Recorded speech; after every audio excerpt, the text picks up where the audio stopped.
ನಾಪೋಕ್ಲುವಿನ ನಂದಿನಿ ಆಸ್ಪತ್ರೆಯ ಬೆಳ್ಳಿ ಹಬ್ಬದ ಪ್ರಯುಕ್ತ ಸಪ್ತಗಿರಿ ವೈದ್ಯಕೀಯ ಮಹಾವಿದ್ಯಾಲಯ ಮತ್ತು ಸೂಪರ್ ಸ್ಪೆಷಾಲಿಟಿ ಆಸ್ಪತ್ರೆ ಬೆಂಗಳೂರು, ಕೊಡಗು ವೈದ್ಯಕೀಯ ವಿಜ್ಞಾನ ಸಂಸ್ಥೆ ಮತ್ತಿತರ ಸಂಘ ಸಂಸ್ಥೆಗಳ ಆಶ್ರಯದಲ್ಲಿ ಉಚಿತ ಬೃಹತ್ ಸೂಪರ್ ಸ್ಪೆಷಾಲಿಟಿ ರೋಗಗಳ ತಪಾಸಣೆ ಮತ್ತು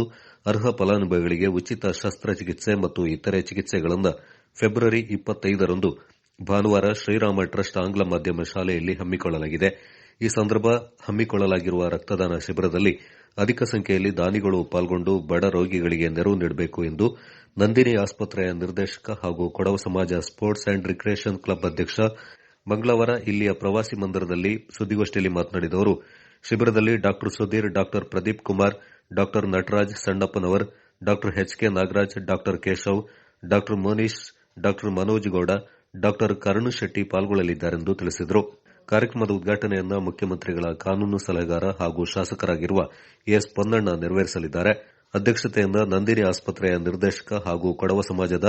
ಸ್ಪೋರ್ಟ್ಸ್ ಅಂಡ್ ರಿಕ್ರಿಯೇಷನ್ ಕ್ಲಬ್ ಅಧ್ಯಕ್ಷ ಬಿದ್ದಾಟಣ್ಣ ತಮ್ಮಯ್ಯ, ಮುಖ್ಯ ಅತಿಥಿಗಳಾಗಿ ಮಡಿಕೇರಿ ಶಾಸಕರಾದ ಡಾ ಮಂತ್ರಗೌಡ, ವಿಧಾನ ಪರಿಷತ್ನ ಸದಸ್ಯ ಮಂಡ್ಯಪಂಡ ಸುಜಾ ಕುಶಾಲಪ್ಪ, ಮಾಜಿ ಎಂಎಲ್ಸಿ ಶಾಂತಯಂಡ ವೀಣಾ ಅಚ್ಚಯ್ಯ, ಕೊಡಗು ಜಿಲ್ಲಾ ಆರೋಗ್ಯ ಮತ್ತು ಕುಟುಂಬ ಕಲ್ಯಾಣಾಧಿಕಾರಿ ಡಾ ಸತೀಶ್ ಕುಮಾರ್ ಕೆಎಂ ಮತ್ತಿತರ ಪ್ರಮುಖರು ಪಾಲ್ಗೊಳ್ಳಲಿದ್ದಾರೆಂದು ತಿಳಿಸಿದರು. ನಿರಂಜನ್ ಶೆಟ್ಟಿ, ಸಪ್ತಗಿರಿ ಮೆಡಿಕಲ್ ಕಾಲೇಜ್ ಬ್ಯಾಂಗ್ಳೂರು, ಇದರ ಪ್ರತಿನಿಧಿ.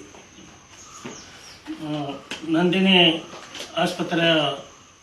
ನಿರ್ದೇಶಕರು ಮತ್ತು ಕೊಡವ ಸಮಾಜ ಸ್ಪೋರ್ಟ್ಸ್ ಆ್ಯಂಡ್ ಕಲ್ಚರಲ್ ಅಸೋಸಿಯೇಷನ್ ಅಧ್ಯಕ್ಷರು BS ತಮ್ಮಯ್ಯ, ಹಾಗೆ ನಮ್ಮ ಕಾರ್ಯದರ್ಶಿ ನಾಯಕನ ದೀಪು ಚಿನ್ನಪ್ಪ, ಕೊಡವ ಸಮಾಜ ಸ್ಪೋರ್ಟ್ಸ್ ಆ್ಯಂಡ್ ಕ್ಲಬ್ದು ಕಾರ್ಯದರ್ಶಿ, ರಾಮ ಟ್ರಸ್ಟ್ದು ಕಾರ್ಯದರ್ಶಿ, ಕೊಡವ ಸಮಾಜದ ಕ್ಲಬ್ ಉಪಾಧ್ಯಕ್ಷರು ನಮ್ಮ ಕೊಂಡಿರ ನಂದ ಅವರು, ಹಾಗೆ ಜಾಯಿಂಟ್ ಸೆಕ್ರೆಟರಿ ನಮ್ಮ ಕರವಂಡ ಸೋಮಣ್ಣವರು, ನಮ್ಮ ಕೊಡವ ಸಮಾಜ ಕ್ಲಬ್ ನಿರ್ದೇಶಕರು ಮತ್ತು ರಾಮ ಟ್ರಸ್ಟ್ ನಿರ್ದೇಶಕರಾದಂಥ ಕಲ್ಯಾಣ ಕೌಶಿ, ಹಾಗೆ ನಮ್ಮ ರಾಮ ಟ್ರಸ್ಟ್ನ ನಿರ್ದೇಶಕರಾದಂಥ ಬಡಚಟ್ರ ಸುರೇಶ್,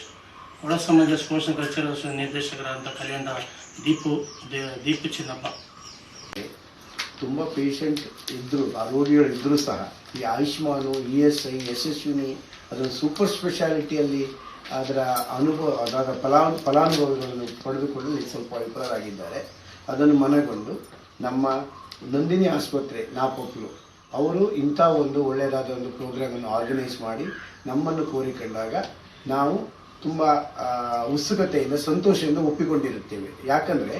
ಇಂಥ ಒಂದು ಪ್ಲೇಸಲ್ಲಿ ನಮ್ಮ ಒಂದು ಸೇವೆಯನ್ನು ಸಹ ಜನರಿಗೆ ತಲುಪಿಸಲಿಕ್ಕೆ ಆಗುತ್ತೆ ಎನ್ನುವ ಒಂದು ಖುಷಿಯಿಂದ ನಾವು ಅದನ್ನು ಕೂಡಲೇ ಒಪ್ಪಿಕೊಂಡಿರುತ್ತೇವೆ. ಇದರಲ್ಲಿ ಬೇರೆ ಮೆಡಿಕಲ್ ಕ್ಯಾಂಪ್ಗಳಂತೆ ಇರದೆ, ಇದು ಜಸ್ಟ್ ಒಂದು ಟೆಸ್ಟ್ ಮಾಡೋದು ಮತ್ತು ಹೋಗೋದು ಅದೇ ಅಲ್ಲದೆ, ಇದರಲ್ಲಿ ಏನೆಲ್ಲ ನಮ್ಮ ಜನರಿಗೆ, ರೋಗಿಗಳಿಗೆ ಏನೆಲ್ಲ